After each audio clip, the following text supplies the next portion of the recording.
Guys, just thought I'd do another inbox review, this time of a well-known bomber from the Second World War, the Short Stirling, and this is specifically Italeri Short Stirling Mark 1 in 1/72nd, and is basically, I would say, a better tooling of the actual aircraft than the old venerable Airfix kit. Not saying that the Airfix kit wasn't good.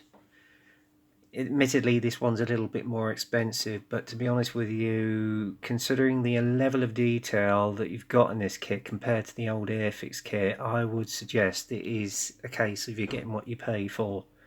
Now, I will admit this cost me around about, I think it was around about £35, as opposed to £24.99. I think I've seen it posted on the eBay with the Airfix kit. But you haven't got those raised panel lines, and it's not overly riveted. The panel lines on this are better recessed, and as I say, the level of detail, particularly on the turrets and the internal framework of the fuselage, is amazing. They have actually thought of everything and thoroughly studied this aircraft, I think, and done their research. It's a lovely looking kit. Well, how it builds, I don't know. I've not built an Italeri kit in a long time. Some have their flaws, particularly their armour. Their aircraft might be a different matter. But this one's been out, I'd say, a good 8 years. And I've had my eye on this for so long that finally I got the opportunity and got one in. It's going to add to my bomber collection that I've got so far, because I've actually got a Wellington, which I think is a Mark II. I've got the new Mark 1 AC from Airfix on its way in, which does look fantastic. And I'll probably do an inbox review of that when it comes in. I've got the Lancaster B Mark 1 from Revell. That's not bad, but the only thing I would say is the wheels are going to need replacing on that. I've got the Airfix Whitley, which is superb, and obviously old Valom Hanny Page Hamden. So this is an essential to go along with the collection. It was the first of the 4-engine heavy bombers to go into service. I think it had its first operation around about May 1941, but it didn't really meet its promised criteria, particularly with the service ceiling, and was quite vulnerable to night fighters, although it did have quite a heavy defensive armament on it. It could carry quite heavy bomb loads, not as much as the Lancaster, but it had bomb bays in the wings as well as in the main fuselage. So for a first of the 4-engine heavy bombers, initially it had quite an impact, but that was soon short-lived when the Lancaster and the Halifax came in.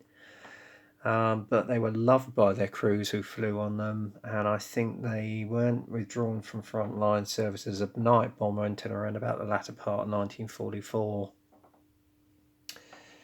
And they were also used as troop transports, as well as also a glider tug. And Italeri actually do I think the Mark 4 or 5, which is the glider tug version with the big glazing at the front, which was heavily used during the Arnhem raid, and unfortunately a lot of them were shot down due to ack fire.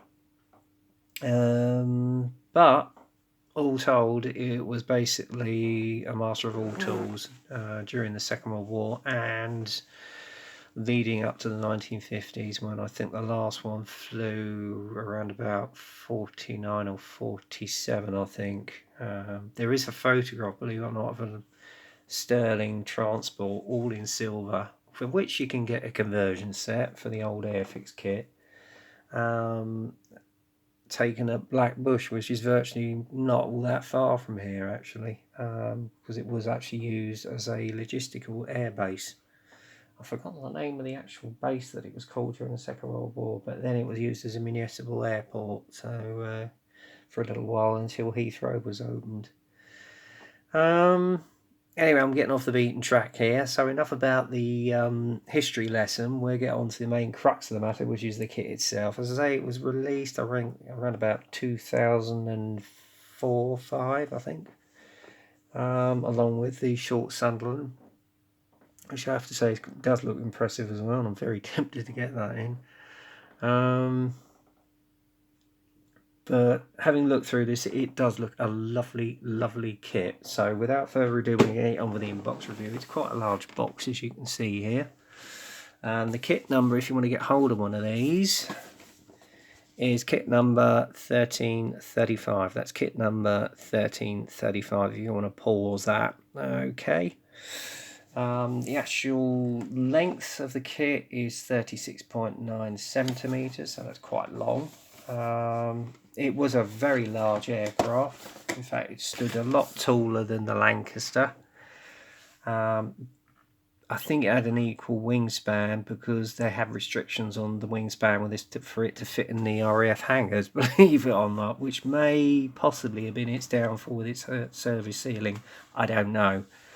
And they virtually just about managed to fit into the actual RAF hangars. Anyway, I'm getting off the beaten track here. It comes in 1/72nd, which is plenty big enough. Although I do know I've seen an article in a magazine where somebody scratch built one in 1/48th, and that would be a monster. On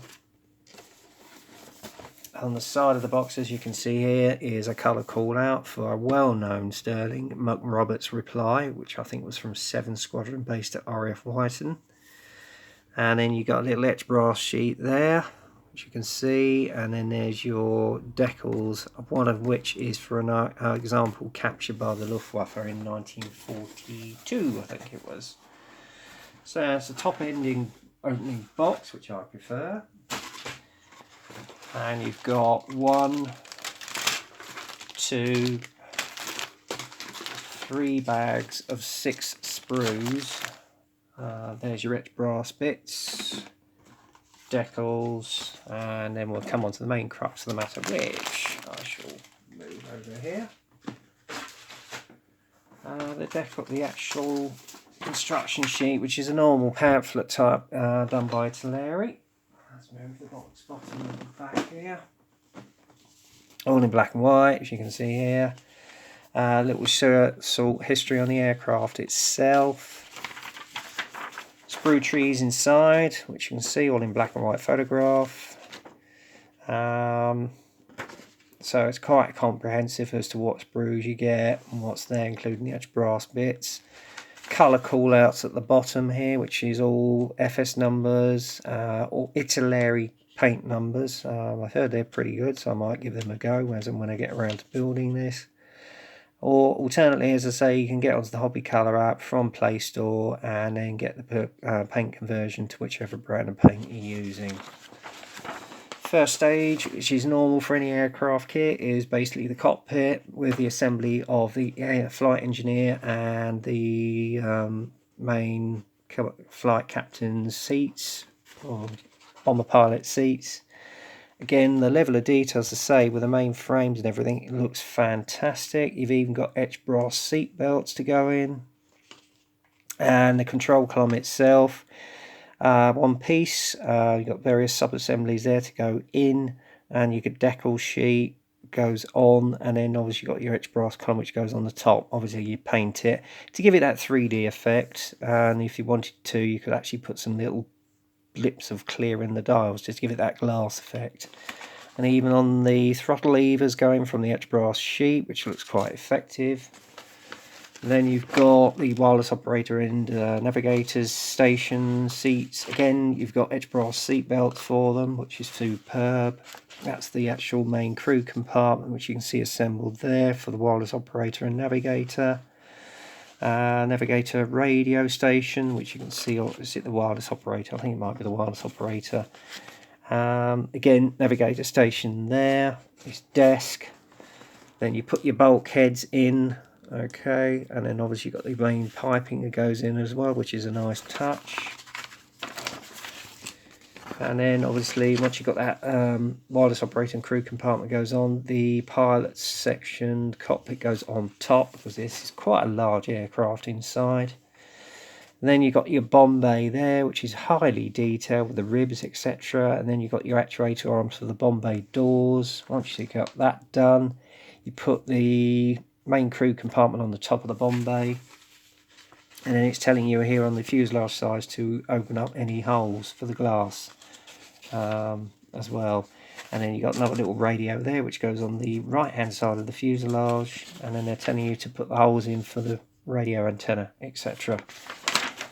Next stage, interior works go into the right hand side of the fuselage, and that shows you how it should fit once it's assembled. You've got the construction of the front ball turret, which is very nicely detailed, as you can see here. Rear rear wheel for the rear engine, rear of the aircraft, which goes in the tail wheels, because this thing had two. And then obviously you've got the framework for where the toilet seat goes on, believe it or not, which you can assemble from the brass sheet. And then you've got the grille, which goes around the fire extinguisher. That then goes into place on the left hand side of the rear part of the fuselage, which you can see there. You've even got the curtain for the toilet, believe it or not. They have thought of everything. And then obviously you've got the assembly of the mid-upper turret, which goes in, etc. Or you can blank it off, it's entirely up to you.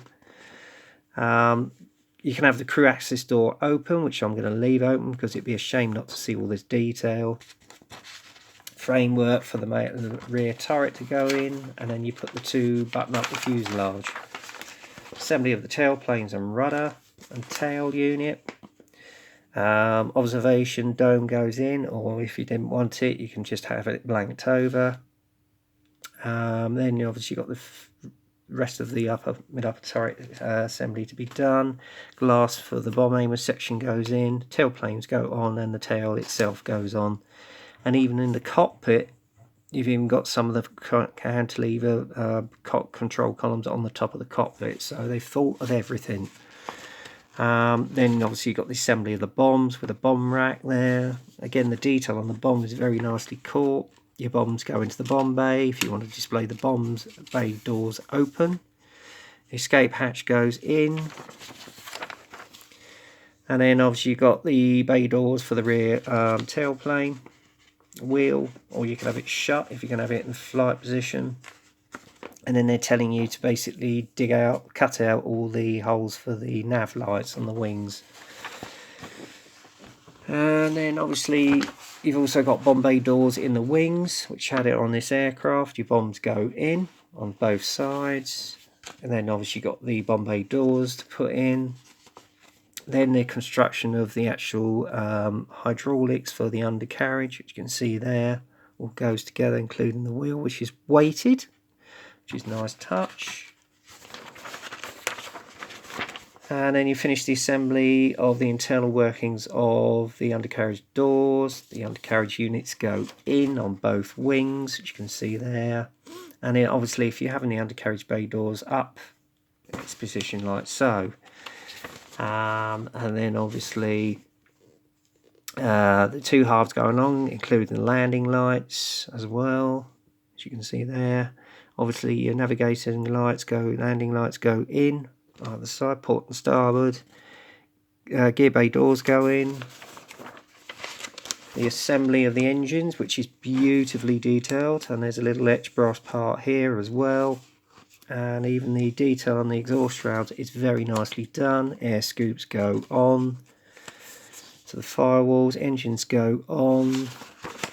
Then you've got the assembly of the rear turret, which you can see here. And again, you've got edge brass detail for the framework, etc. It's beautifully caught. And then obviously you've got the last of the assemblies to go together with the wings, your pitot tubes, airspeed indicators, etc.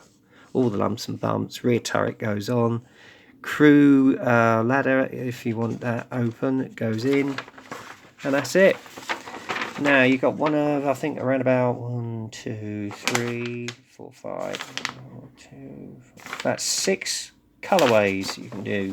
First one is obviously McRoberts Reply, which is a 15 Squadron at Whiten in 1944-41. Next one is of an aircraft at Mildenhall in 1941 from 15 Squadron again.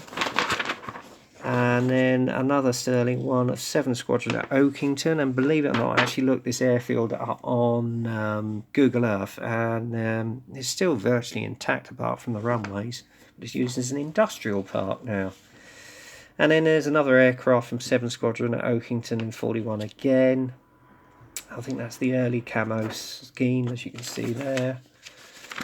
And then one at Whiten in 1942 from 7 Squadron again. And then the final colour call out is an aircraft of Kampfgeschwader 200, which was a 7 Squadron Stirling captured by the Luftwaffe personnel after a crash landing near Italeri in the Netherlands on the 16th of August 1942. So there you go. And let's have a look at the main parts, the most interesting parts. Right, I've unsealed the bag so we can have a proper look, well, most of them anyway. And you're going to be amazed at the detail. Now, this is your fuselage halves. Look at the panel lines on these. If I can get them into shot. Now, it's going to be upside down, so you're going to have to bear with me. Look at the level of detail on there. Nice, subtle rivets. And the panel lines, yes, they're a little deep, but for what you're getting, I think they're quite sufficient. And again, on the interior, you've got all the interior framework, which is beautifully caught, so you can basically dry brush that or use a wash, because I think the interior of these aircraft was mainly aluminium. So that will look really nice. And obviously you've got the windows there, which you're going to need to cut out. So I've got a feeling they might do a B3 variant at some stage. Again, you've got the Bombay there, but unfortunately, yeah, you're going to have to get your sander in there to get rid of the injection mould marks. So it's going to be a bit of a nightmare, but there you go. And then obviously you've got the detail inside of the rear gear bay doors for the nose wheels. And again, the level of detail on the ammunition here is beautifully done. If I can get that to focus, you can see there, it's exquisite. You've got the rear piping there. There's your crew ladder, rear crew ladder, which you can see there to get into the rear hatch. And there's your radio decks, nicely done. Again, you can dry brush that. I mean, and even the detail on the rear floors is beautifully caught. I really am very impressed with the level of detail on this kit. It is awesome. Again, look at that. And even the rivets on the actual cockpit floor itself are very beautifully caught. So yeah, this is going to make an impressive looking kit. And even the detail on the rear door, nicely done. Even the main crew section where you've got your navigator and in wireless operator station, nicely done.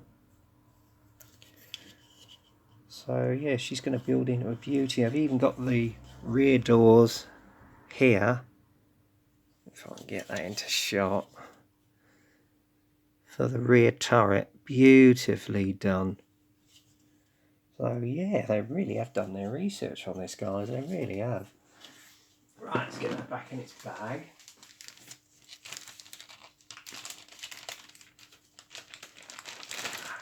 Get that in. It's not as easy to get back in as it is getting it out sometimes. Then there's your clear parts. Now I'm not going to take these out of the bag, but again, if I can get it in a shot, easy to mask. Very easy to mask. Now I'm not sure if Edouard do any mask sets, so if they do, I'm going to get a hold of them, because it's going to make life a lot easier. But again, beautifully done. Not that clear, disappointingly. They are a little bit distorted, so that's a little bit of a disappointment. So there you go, that's that. That's what you get with this kit. Let's put them back in the box. Next set of sprues, I'm only going to take one out because it's basically a duplicate. get one out if I can. Ooh. This is your propeller blades, right level of thickness on those. Again, lovely detail.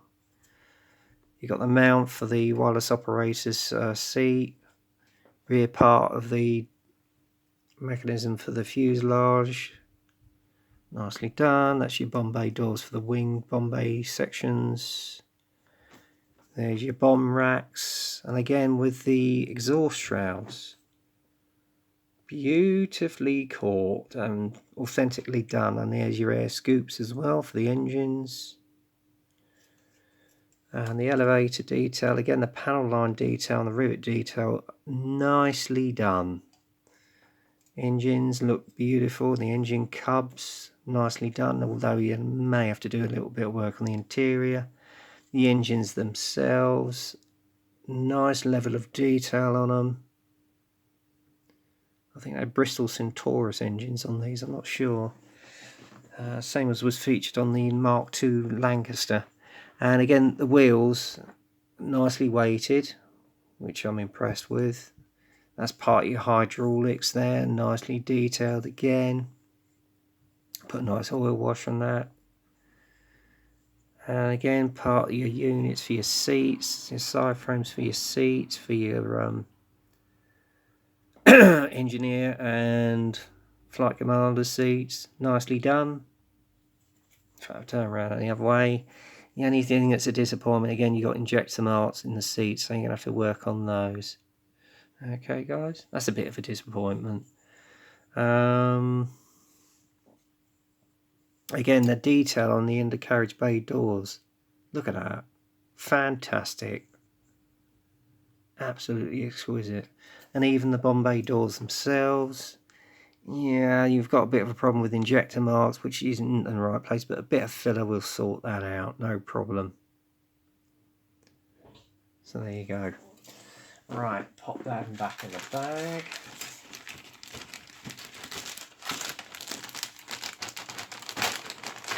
He says.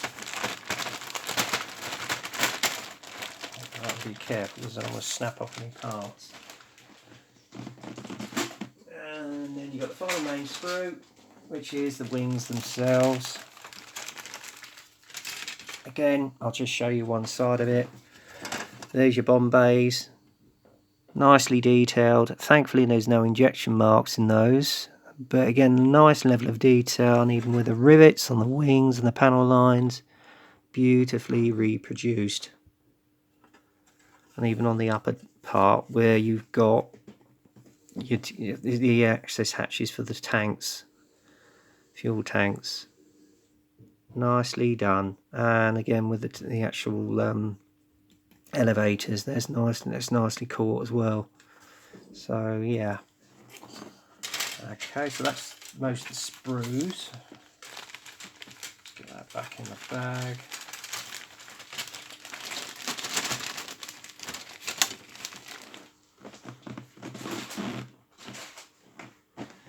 And then you've got your etch brass detail set there. If I can get it to focus, you've got the radiator grills there, which is nicely done. You've got your framework for your engines, etc. Seat belts are in there. And again, that's for your housing for your toilet. Or the head as it was known. There's your seat belts there, nicely reproduced. And again, the control column is exquisitely caught. So I'm really impressed with this detail on this kit. I mean, it does far outweigh the old Airfix kit. Now, last but least, we find them. Here are your decals. Where did I put those?